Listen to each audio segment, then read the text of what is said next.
like a Hellcat. Hello students, हम अगली miscellaneous exercise को स्टार्ट करते हैं और इसी के साथ हमारा ये मैट्रिसेस जो टॉपिक है वो ख़त्म हो जाएगा। और जो एक लास्ट एक्सरसाइज थी मैंने बताया उसे 2020 में स्किप कर दिया गया। तो ज़रा जो मिसलिनियस के क्वेश्चन हैं उसे आप मेरे सीक्वेंस में लगाएंगे तो आप बहुत ही आसानी से मिसलिनियस एक्सरसाइज को ग्रैप्स कर पाएंगे। आपकी स्क्रीन पे है क्वेश्चन नंबर 4। ये क्वेश्चन नंबर 4 बिल्कुल ही जो लास्ट में मैंने एक्सरसाइज का क्वेश्चन लगवाया था ऑप्शनल वाला, if A and B are symmetric matrices, तो अकॉर्डिंग टू क्वेश्चन क्या हो जाएगा।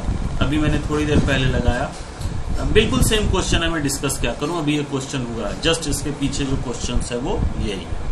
तो हम आगे के क्वेश्चन की तरफ मूव करते हैं। क्वेश्चन नंबर 5 देखिए, so that the matrices B dash AB is symmetric or skew symmetric according as A is symmetric or skew symmetric। Question की मीनिंग को जरा समझें आप लोग, बहुत अच्छा क्वेश्चन है। क्वेश्चन क्या कह रहा है, so that the matrices this is symmetric, मतलब अगर A symmetric है, if A मैथमेटिकली से बोलें if A is equal to A dash, तो आप ये प्रूफ करो कि B डैश ए बी और इस पूरे का dash is equal to B dash A B. यही तो होगा, इसका मतलब B dash A B symmetric होगा। यदि ऐसा है, if A is equal to A that then prove that this is this. जो क्वेश्चन में गिवन है जो निकालना है उसको मैं मैथमेटिकली एक्सप्लेन कर रहा हूं। और दूसरी चीज क्या आपको प्रूव करनी है कि if A is skew symmetric, मतलब if A dash is equal to minus A, then आपको ये शो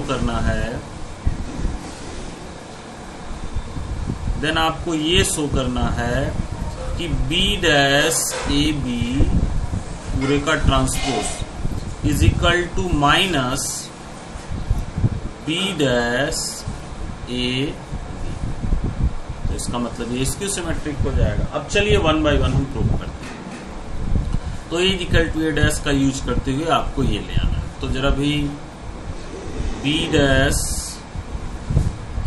ए बी डैश, चूंकि यहाँ A equal to A dash आया है तो इसे सेपरेट करके आप ऐसा लिख दो कि बी डैश का एक पार्ट बना दो और ए बी का एक पार्ट बना दो। ओके, और इसे हम ऐसे लिखते हैं। अब आपको पता है कि A B dash is equal to, ये भी प्रीवियस क्वेश्चन में आपने डिस्कस किया कि A B dash is equal to B dash A dash. तो इसके अकॉर्डिंग क्या हो जाएगा, ये हो जाएगा ए बी डैश और बी डैश किसी मैट्रिक्स का ट्रांसपोज करते हो तो वही मैट्रिक्स आ जाता है। और फिर इसे अगर हम एक्सप्लेन करें तो हो जाएगा बी डैश ए डैश और ये हो जाएगा बी।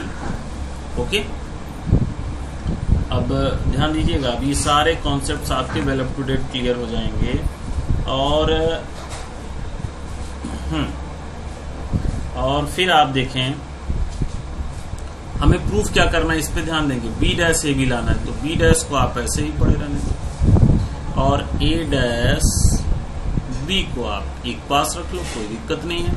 अब क्वेश्चन क्या कहता है कि ए डैश इज इक्वल टू ए, क्योंकि ये स्क्यू सिमेट्रिक मैट्रिक्स है तो ये क्या हो जाएगा ए बी, यानी ये आपका प्रूफ हो गया B dash A B dash is equal to this. अब इसका मतलब हो गया कि B dash A B is a symmetric matrix. Okay, यानी कि अगर ए सिमेट्रिक मैट्रिक्स है यानी A is equal to A dash है तो बी ए बी डैश भी सिमेट्रिक मैट्रिक्स होगा। इसी सीक्वेंस में अगली चीज जो आपको प्रूफ करनी है वो देखिए, अगर A dash is equal to minus A मतलब ए स्क्यू सिमेट्रिक मैट्रिक्स है, then we have to prove that this. तो सारी चीजें बिल्कुल आपको सेम करते जानी है। देखो ये आप लोगे B dash A B dash, अब इन द सेम वे आप दो पार्ट में इसे सेपरेट कर दोगे, बी डैश ए बी एक साथ कर दोगे और इस पूरे का आप ट्रांसपोज कर दोगे तो ये क्या हो जाएगा, ए बी पूरा डैश हो जाएगा। बिल्कुल सेम प्रीवियस क्वेश्चन की तरह आपको करते चले जाना है। और ये बी डैश का डैश करोगे तो बी हो जाएगा, ये B dash A dash B हो जाएगा। ओके स्टूडेंट्स, ये ध्यान रखिएगा।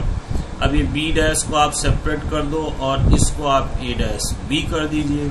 ठीक है, ये बी डैश हो गया। अब ए डैश यहाँ क्या होगा, माइनस ए बी। अब इसी माइनस को आप आगे कर दीजिएगा तो ये हो जाएगा B dash A B. Okay, and this B dash A B whole dash is equal to this. अब इसका मतलब क्या हो जाएगा कि B dash A B is skew symmetric matrix. Okay, यानी कि जब A dash is equal to minus A, यानी ए स्क्यू सिमेट्रिक मैट्रिक्स है, तो B dash A B is also skew symmetric matrix. तो बहुत अच्छा क्वेश्चन था स्टूडेंट। क्वेश्चन नंबर 4 बिल्कुल प्रीवियस वाली एक्सरसाइज थी, सेम क्वेश्चन था। और ये आपका है क्वेश्चन नंबर 5।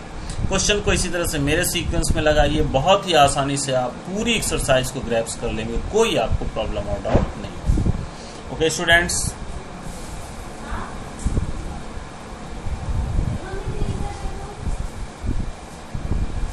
क्वेश्चन देखिए स्टूडेंट्स, बहुत ही आसान सा प्रीवियस एक्सरसाइज के क्वेश्चंस पे बेस्ड है। एक मैट्रिक्स ए दिया गया है, ओके, और आपसे एक कंडीशन भी दी गई है।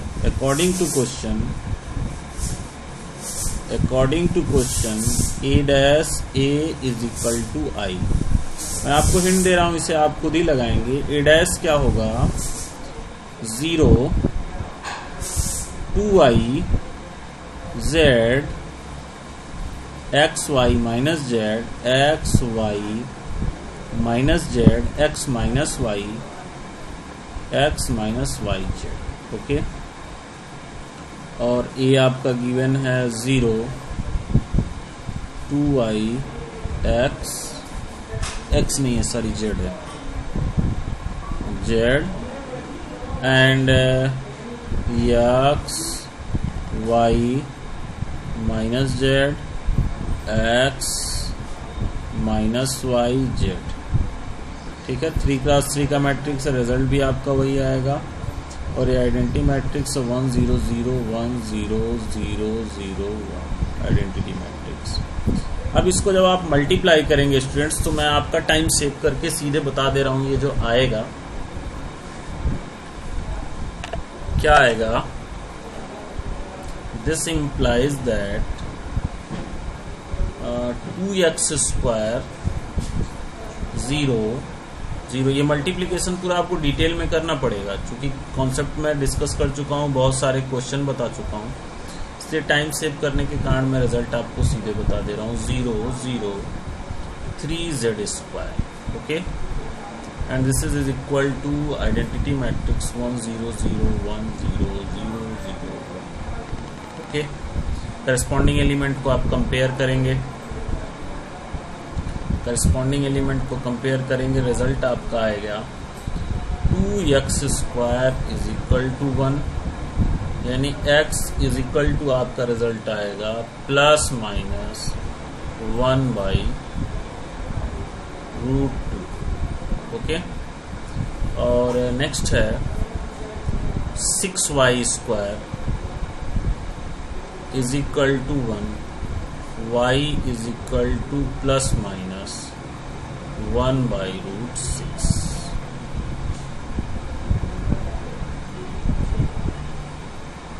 And 3z square is equal to 1, z is equal to plus minus 1 by √3। ठीक है, तो ये x y z की वैल्यू होगी। अगर आप क्वेश्चन नंबर एक और आगे का देखें, इसके नेक्स्ट जो है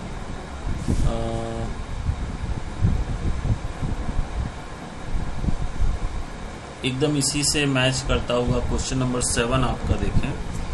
find the value of x this. ये देखो बिल्कुल आसान सा क्वेश्चन है। ये मैट्रिक्स है आपका, इसमें जो एक चीज समझने वाली है वो आप ध्यान दीजिएगा। ये 1x3 का मैट्रिक्स है, ये 3x3 का मैट्रिक्स है, और ये 3x1 का मैट्रिक्स है।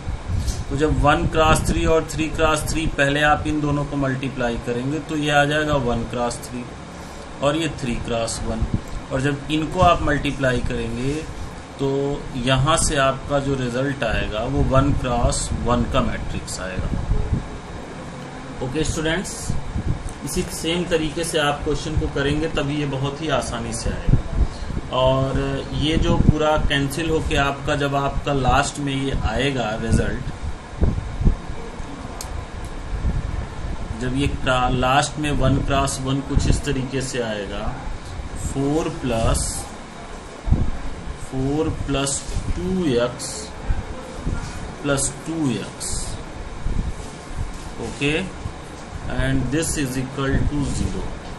अब ये रिजल्ट जो आएगा 4x plus 4 is equal to 0 and x is equal to, जो रिजल्ट आएगा आपका -1। एक बार फिर से समझ लें, ये 3 मैट्राइसेस हैं, 1x3, 3x3, 3x1। अब देखो ये भी मल्टीप्लाई हो सकता है, 3x3, 3x1 आएगा तो भी 1x1 आ जाएगा। तो आप सीक्वेंस में कर लो, कोई प्रॉब्लम नहीं। 1x3, 3x3 को मल्टीप्लाई करोगे, रिजल्ट आपका 1x3 होगा। ये 3x1 है, 1x3, 3x1 का मल्टीप्लाई होगा, रिजल्ट 1x1 आएगा। और अल्टीमेट रिजल्ट आपका यही 1x1 का मैट्रिक्स 4 प्लस 2x प्लस 1 आएगा। और ये 0 मैट्रिक्स होता है, इसकी वैल्यू 0 आती है, तो आप इसे ऐसा भी समझ सकते हैं। ओके, तो 4 plus 2x is equal to 0 means 4x plus 4 is equal to 0 and x is equal to -1। ये आपका नेक्स्ट रिजल्ट होगा क्वेश्चन नंबर 7 का। ओके।